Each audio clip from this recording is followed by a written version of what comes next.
Unfortunately, wala po tayong information or validated information regarding the presence of Gerald Bantag dito sa Cordillera.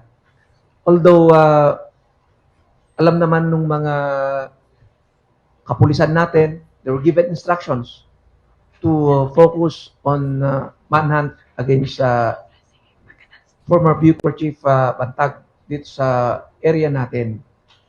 Ang instruction natin dyan, dapat hindi siya makakalapag dito. Kung makalapag man, dapat maaresto.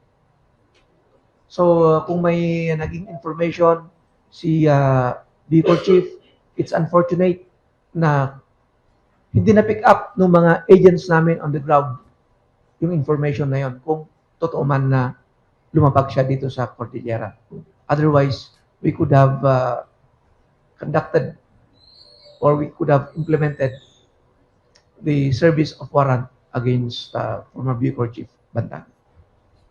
But nonetheless, tuloy-tuloy po natin, tuloy-tuloy yung monitoring against former Bucor Chief Bantag.